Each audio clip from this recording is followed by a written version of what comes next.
like the winter that has just gone by. For among these winters, there is one so endlessly winter that only by wintering through it will your heart survive. Be forever dead, and Eurydice. More gladly arise into the seamless life proclaimed in your song. Here, in the realm of decline, among momentary days, be the crystal cup that shattered even as it rang. Be, and yet know, the great void where all things begin, the infinite source of our inmost vibration, so that this once you may give it your perfect assent.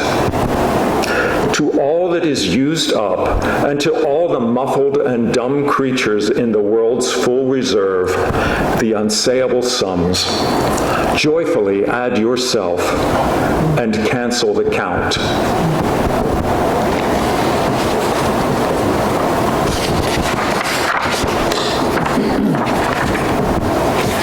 The Sonnets to Orpheus, Part 2, number 14. Look at the flowers, so faithful to what is earthly, to whom we lend fate from the very border of fate. And if they are sad about how they must wither and die, perhaps it is our vocation to be their regret. All things want to fly, only we are weighed down by our desire, caught in ourselves and enthralled in our heaviness. Oh, what consuming, negative teachers we are for them, while eternal childhood fills them with grace. If someone were to fall into intimate slumber and slept deeply with things, how easily he would come to a different day out of the mutual depth. Or perhaps he would stay there, and they would blossom and praise their newest convert, who is now like one of them, all those silent companions in the wind of the meadows.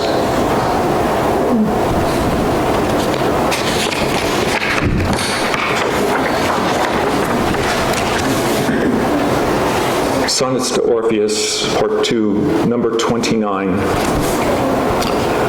Silent friend of many distances, feel how your breath enlarges all of space. Let your presence ring out like a bell into the night. What feeds upon your face grows mighty from the nourishment thus offered.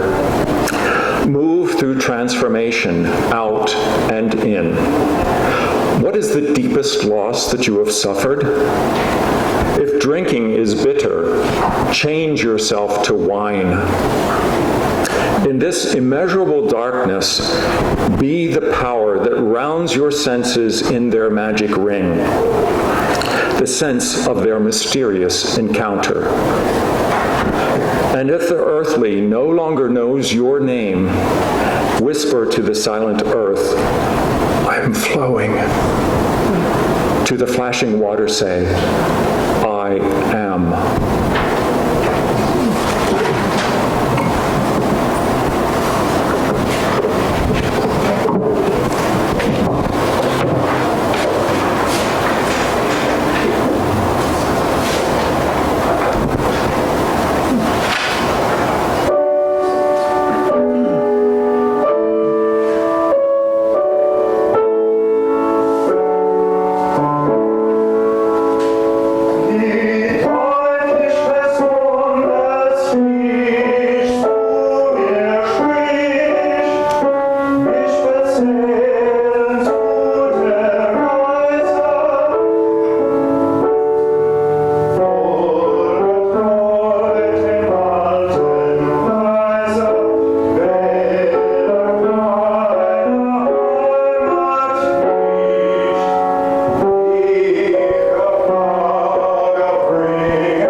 sun sinks deeper, all things breathe peace.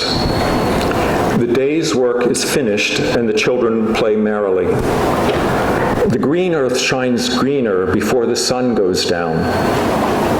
The flowers softly breathe into the air sweet balm that tenderly caresses the soul, while the senses are drunk with rapture. Small birds, people in the distance, mountains soaring heavenwards, and the great river that winds its slender course through the valley. All seem to speak to the poet, for he has divined their meaning, and the whole world becomes a single choir, singing many a song with one voice.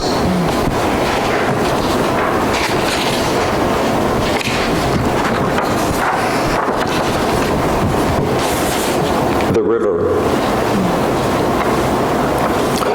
As pure song curls through the murmuring of the wondrous strings, finding itself again, however much the melodies change that captivated anew, the audience listens forever.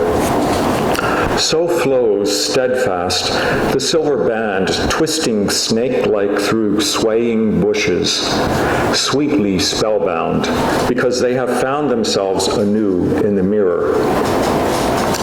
Where hills and bright clouds gladly reveal themselves, gently rolling, when in the distance faint stars already rise from the blue depths, and the sun's drunken eyes sink downwards. So all things shimmer in the outline in the childlike mind, which, chosen for beauty by the goodness of the kindly gods, preserves the fleeting blossom in the crystal waters.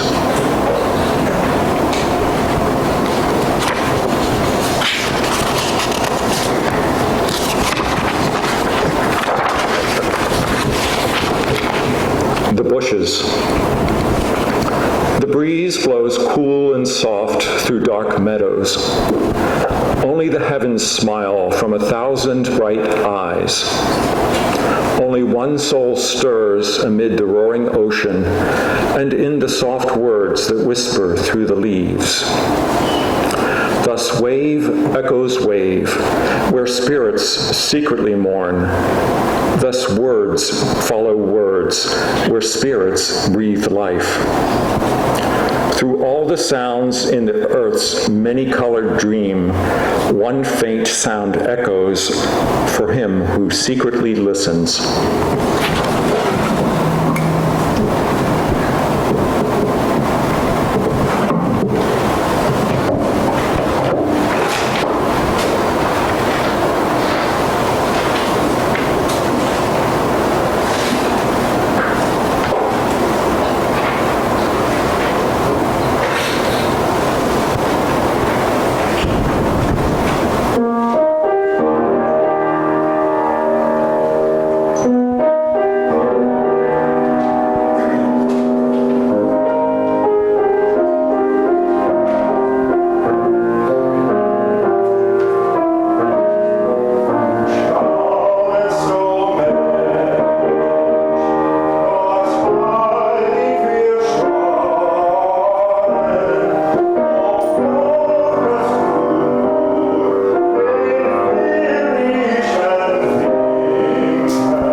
hour preserve them just as now? But the warmer west will scatter petals, showering from the bough. How enjoy these leaves that lately I was grateful to for shade. Soon the wind and snow are rolling, what late Novembers fade. Fruit, you'd have a hand and reach it? Better have it than with speed. These, you see about to ripen, those already gone to seed. Half a rainy day, and there's your pleasant valley, not the same. None could swim that very river twice, so quick those changes came. You, yourself, what all around you, strong as stonework, used to lie, castles, battlements, you see them with an ever-changing eye. Now the lips are dim and withered, once the kisses set aglow.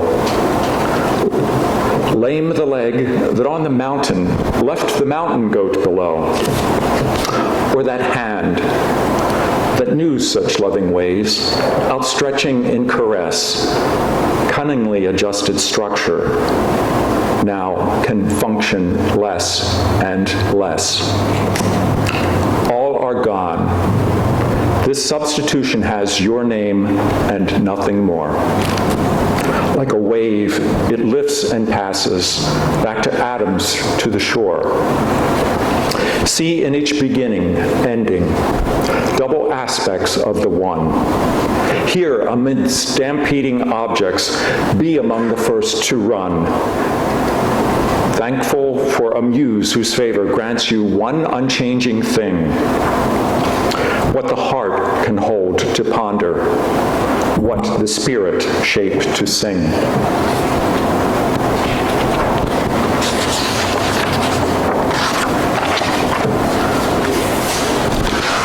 Rehearsing the last act. Will the final gasp be a breathtaking event? I've grown so accustomed to perpendicularity, I don't look forward to relinquishing the habit. And who will drop in on the deathbed scene? Old, cold Saturn with a castrating scythe, or a hot young angel with a trick up his wings? Dead serious mentors with grave arguments have tried to convert me to orthodox misery. But despite many sobering years of despair, I've always been happy as a lark in his cups. So I'll shout, shout, shout the heresy of merriment till I run out of breath at the finish line. Solaces of senility. Every morning I say hello to my whimsies and scrub the scum of learning off my mind. What can mental discipline guarantee me now? I no longer need to be smartass or do the right thing. I don't understand the world and never expect to. Having outgrown embarrassment about my feelings, I simply attend to the needs of my perversity and let my instincts run as riot as they can. When I go out wool gathering, I swathe myself in whatever golden fleece has the snuggest fit. On the whole, I enjoy being harmoniously ding-a-lingy. It gives me time to practice my essence.